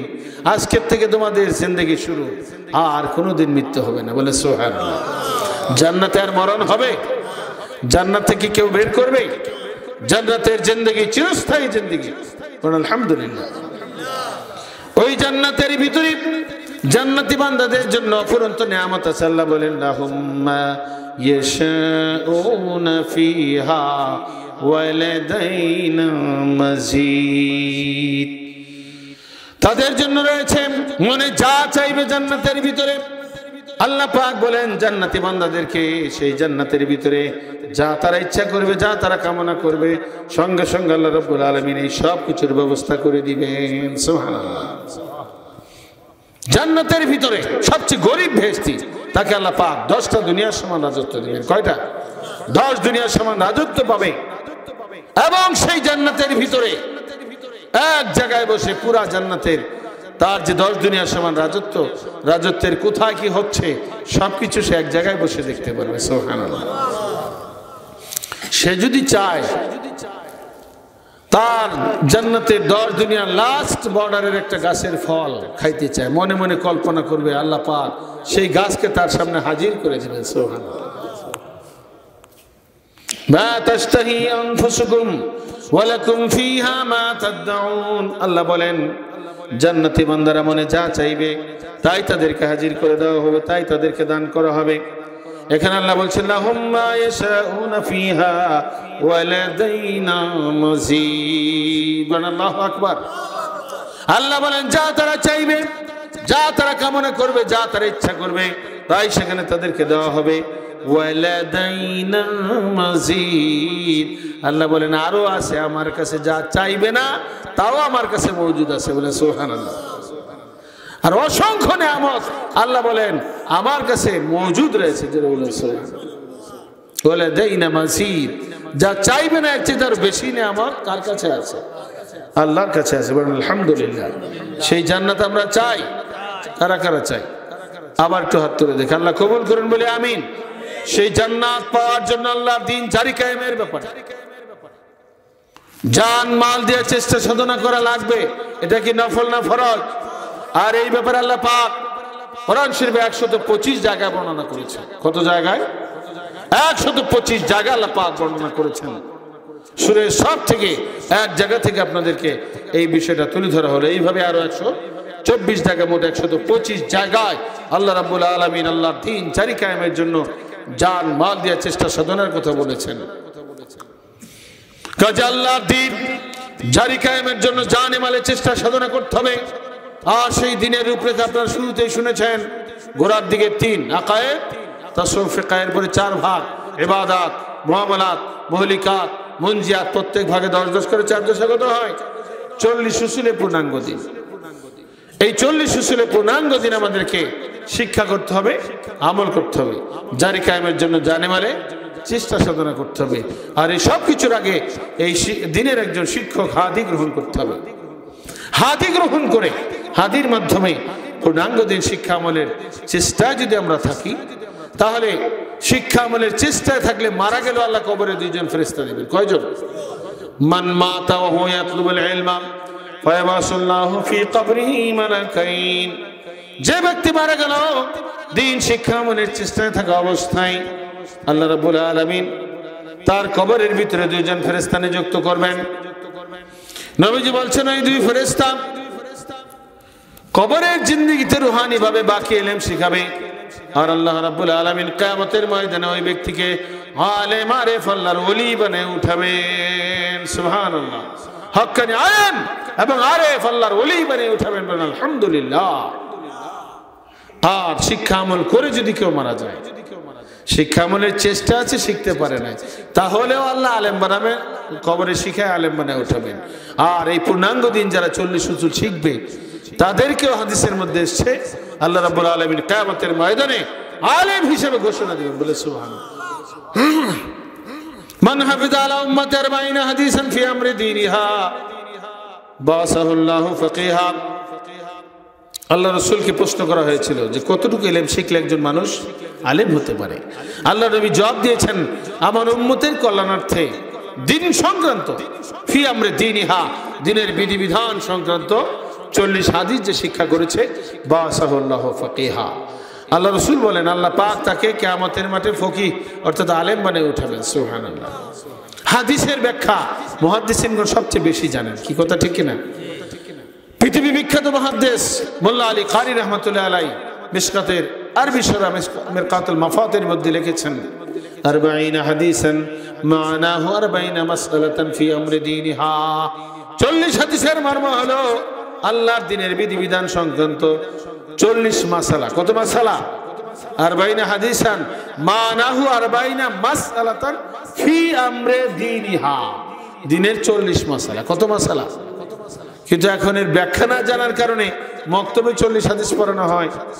এক লোক আমাকে ফোন করে প্রশ্ন করছে যে হুজুর 7 নম্বর হাদিসটা বলেন তো। 7 নম্বর হাদিস কি? এটা তো আমরা ছোটকালে পড়ছি, অন্য সময় আপনার বক্তব্যে শিক্ষকরা পড়ে। তা আমি বললাম যে হাদিস তো 6খানা, বুখারী, মুসলিম, তিরমিজি, আবু দাউদ, নাসাই, ইবনে মাজাহ। আরে পরে বলতেছে হুজুর ওই যে 40টা হাদিস আছে না, সেই 7 নম্বর হাদিসটা একটু আমাকে শিক্ষা দেন। বুঝতে পারছেন কিনা? তো এই 40 হাদিস আল্লাহ রাসূল বলেছেন। এই 40 হাদিস কি শুধু নামাজের 40টা হাদিস, মেসওয়াকের 40টা হাদিস, তাহারাতের 40টা হাদিস শিখলে চলবে? এখানে দিনের বিধিবিধান সংক্রান্ত। আর 40 হাদিসের মর্ম এখানে 40 মাসালা, 40 হাদিসান মানাহু 40 মাসআলাতান ফি আমরি দীনিহা। মাসআলা উল্লেখ আছে কিনা? 40 মাসালা দিনের বিধিবিধান সংক্রান্ত। তো ব্যাখ্যা ইমাম গাজ্জালী রাহমাতুল্লাহ লিখেছেন, ইবাদতে 10, মুআমালাতে 10, মুহলিকাতে 10, মুনজিয়াতে 10, 4 কত হলো? এই 40 মাসলা হয়েছে কিনা? এই 40 মাসালা যারা শিখবে তাদেরকে আল্লাহ রাব্বুল আলামিন আলেম বানায় উঠাবেন। বলেন আলহামদুলিল্লাহ। বাসাহুল্লাহু ফাকিহা, ফকিহ মানে হলো আলেম। আল্লাহ পাক তাদেরকে কি করবেন? আলেম বানায় উঠাবেন। নবীজি বলছেন অকুনতু লাহু ইয়াউমাল কিয়ামাতি শাফিআ ওয়া শাহীদা, কিয়ামতের ময়দানে আমি সাক্ষী দিব তিনি আলেম। নবী যদি সাক্ষী দেয় আলেম, আর কোন টেনশন আছে? নবীর চাইতে কেউ সার্টিফিকেট, ভালো সার্টিফিকেট দাতা কেউ আছে? নবীর সার্টিফিকেট দিবেন আলেম, শাহীদা, এবং নবী বলছেন আমি সুপারিশ করে তাকে জান্নাতে নিয়ে যাব। বলেন আলহামদুলিল্লাহ। তো শিক্ষা অবস্থায় মারা গেলেও কবরে আল্লাহ শিখায় আলেম বানায় উঠাবে। আর পূর্ণাঙ্গ দিন 40 উজুর শিখলে আল্লাহ পাক আলেম বানায় উঠাবেন, নবী সাক্ষী দিবেন আলেম, সুপারিশ করে তাকে জান্নাতে নিয়ে যাবেন। বলেন আলহামদুলিল্লাহ। এই শিক্ষা আমরা সবাই করতে চাই। এই 40 উসুল 40 মাসলা কারা কারা শিখতে চাই একটু হাত তুলে দেখায়। আল্লাহ কবুল করুন বলে আমিন। আর এই জন্য উস্তাদ লাগবে কিনা? উস্তাদ লাগবে কিনা? উস্তাদ গ্রহণের মাধ্যমে শিক্ষা আমলের চেষ্টা আমাদের থাকতে হবে। হাদি ধরো পূর্ণদিন শিখো, পাইলে বেহেশত ভবন। হাদি না ধরিলে তোমার হইবে জাহান্নাম। হাদি না ধরিলে তোমার হইবে জাহান্নাম। মান মাতা ওয়ালাইসা ফি উনকিহি বায়াতুন মাতা মাইতাতাল জাহিলিয়া। মুসলিম শরীফের হাদিসের মধ্যে এসেছে, আল্লাহ রাসূল বলেছেন যে ব্যক্তি মারা গেল তার গলায় বয়াত নাই, সে খাঁটি হাদি নাই, রাসূলের কাছে বয়াত গ্রহণ করে নাই, তার মওত ইসলামী মওত হবে না, বরং আইয়ামে জাহিলিয়াতের কুফরি মওত হবে। বলে নাউজুবিল্লাহ। তাহলে হাদি গ্রহণ করে এই পথে আমরা থাকতে চাই ইনশাআল্লাহ। আল্লাহ তৌফিক দান করুন বলে আমিন। দোয়া মোনাজাত আল্লাহুম্মা আমিন। ربنا تقبل منا إنك أنت السميع العليم وتب علينا إنك أنت التواب الرحيم। পিতামাতার জন্য আমরা সবাই বলি রব্বির হামহুমা কামা রব্বায়ানি সগীরা। ও হে পরওয়ারদিগার, তুমি আমাদের বাপ মায়ের উপরে এরূপভাবে রহম করো যেভাবে আমরা ছোট থাকা অবস্থায় আমাদেরকে আমাদের মাতা পিতাগণ অত্যন্ত স্নেহ মহব্বতের সহিত লালন পালন করেছিলে। ওয়াফু আন্না ওয়াগফির লানা ওয়ারহামনা আনতা মাওলানা ফানসুরনা আলাল কওমিল কাফিরিন। আয় আল্লাহ, যাদের আব্বা আম্মা কবরে চলে গেছেন ওনাদের কবরগুলো জান্নাতের বাগান বানিয়ে দাও। আয় আল্লাহ, যাদের আব্বা আম্মা দুনিয়াতে বেঁচে আছেন মা বাবার খেদমত করে আয় আল্লাহ জান্নাত কামাই করার তৌফিক দান করে দাও। আয় আল্লাহ তাআলা পাক পরওয়ারদিগার, আমরা যারা মনোনীত হাত তুলেছি আমাদের জিন্দেগীর সমস্ত গুনাহ খাতা মাফ করে দাও। আয় আল্লাহ তাআলা পাক পরওয়ারদিগার, 2 দিন ব্যাপী মাহফিল, আজকে প্রথম দিন, যা কিছু ওয়াজ নসিহত হয়েছে আয় আল্লাহ সব কিছু আমাদেরকে কিতাবে বিধান মতো শিক্ষা আমলের তৌফিক দান করে দাও। আয় আল্লাহ তোমার পূর্ণাঙ্গ দিন কবুল করে শিক্ষা আমল করে খাঁটি কামেল সিফাতি মুসলমান হয়ে মুত্তাকি হয়ে কবরে পারি জমানোর তৌফিক দান করে দাও। খাঁটি সিফাতি মুসলমান না বানাইয়া আল্লাহ কবরের ডাক দিও না। আয় আল্লাহ কবরের আযাব আমরা সহ্য করতে পারবো না, হাসরের ময়দানে কষ্ট আমরা সহ্য করতে পারবো না। আয় আল্লাহ ফুলসেরাদের ভীষণ কষ্ট আমরা সহ্য করতে পারবো না, জাহান্নামের কঠিন আযাব আমরা সহ্য করতে পারবো না। দয়া করে মেহেরবানি করে মায়া করে আমাদেরকে মৃত্যুর কষ্ট, আয় আল্লাহ কবরের আযাব, হাসরের আযাব, ফুলসেরাদের মহা কষ্ট, ভীষণ কষ্ট, দুনিয়ার জাহান্নামের আয় আল্লাহ কঠিন আযাব গজব থেকে আমাদেরকে রক্ষা করে জান্নাতের মানুষ হওয়ার তৌফিক দান করে দাও। সিফাতি মুসলমান হওয়ার তৌফিক আল্লাহ তুমি দান করে দাও। মুত্তাকি হিসেবে আল্লাহ আল্লাহ মুত্তাকি বান্দা হয়ে তোমার দরবারে পারি জীবনের তৌফিক দান করে দাও। অসুস্থ রোগীদেরকে আল্লাহ পূর্ণ সুস্থতা নসিব করে দাও। দেশে বিদেশে যে যেখানে আছে সবার উপর খাস রহমত নাজিল করো। হায় আল্লাহ ইন্তেকাল করে যারা কবরে চলে গেছেন, হায় আল্লাহ তাআলা সকলের কবরগুলো জান্নাতের বাগান বানাইয়া দাও। হায় আল্লাহ তাআলা পাক পরওয়ারদিগার মরহুম আব্দুল জব্বার প্রধান সাহেব আল্লাহ তোমার ডাকে সারা দিয়ে চলে গেছেন, ওনার সহধর্মিনী চলে গেছেন, কিছুদিন হয় চলে গেছেন আব্দুল মতিন সাহেবের আল্লাহ আম্মাজান চলে গেছেন। এইভাবে মহিলাদের ভিতরে উনি একজন শিক্ষক ছিলেন, মহিলা শিক্ষক। হ্যাঁ আল্লাহ তোমার ডাকে সারা দিয়ে কবরে চলে গেছেন, ওনাদের সকলের কবরকে জান্নাতের বাগান বানিয়ে দাও। আমাদের আত্মীয় স্বজন যে যেখানে কবরে শায়িতেছেন সকলের কবরগুলো জান্নাতের বাগান বানিয়ে দাও। তাম পৃথিবী থেকে বিদায় নিয়ে যত মুমিন মুমিনাত কবরে বাসিন্দা হয়ে গেছে সকলের কবরগুলো জান্নাতের বাগান বানিয়ে দাও। হায় আল্লাহ তোমার নাম গফুর গফফার কারীম সাত্তার, এই সমস্ত সিফাতি নামের উসিলায় কিয়ামত পর্যন্ত কবরে আযাব আল্লাহ তুমি মাফ করে দাও। ফিলিস্তিনি মুসলমানদের উপর খাস রহমত তুমি নাজিল করো, মুসলমানদেরকে বিজয় দান করো, ইহুদি খ্রিস্টানদের চক্রান্তকে আল্লাহ তুমি ধূলিসাৎ করে দাও। হায় আল্লাহ বিশ্ব মুসলিমের উপর খাস রহমত নাজিল করো, সমগ্র বাংলাদেশের উপর খাস রহমত এবং বরকত তুমি নাজিল করো। প্রত্যেকে হালাল কামাই রোজগারে খায়ের বরকত নসিব করে দাও। হায় আল্লাহ আমাদের সকলকে পরিপূর্ণ দিন শিক্ষা করে আমল করি, জারি কায়েমের জন্য জানি মালি চেষ্টা সাধনা করে সাহাবায়ে কেরামের সেই গুণ সিফাত অর্জনের তৌফিক দান করে দাও। রব্বানা তাকাব্বাল মিন্না ইন্নাকা আনতাস সামিউল আলিম ওয়া তুব আলাইনা ইন্নাকা আনতাত তাওয়াবুর রহিম। হায় আল্লাহ আমরা জানি না কোন দিন মালাকুল মউত এসে হাজির হয়ে যাবে, যেদিন আজরাইল আলাইহিস সালাম হাজির হয়ে যাবেন সে ইন্তেকালের সময় আমাদের সকলের ভাগ্য নসিব করিও, জবান এবং কলবে জারি করে দিও কালিমাতুত তাইয়্যিবাতি লা ইলাহা ইল্লাল্লাহু মুহাম্মাদুর রাসূলুল্লাহ সাল্লাল্লাহু আলাইহি ওয়াসাল্লাম।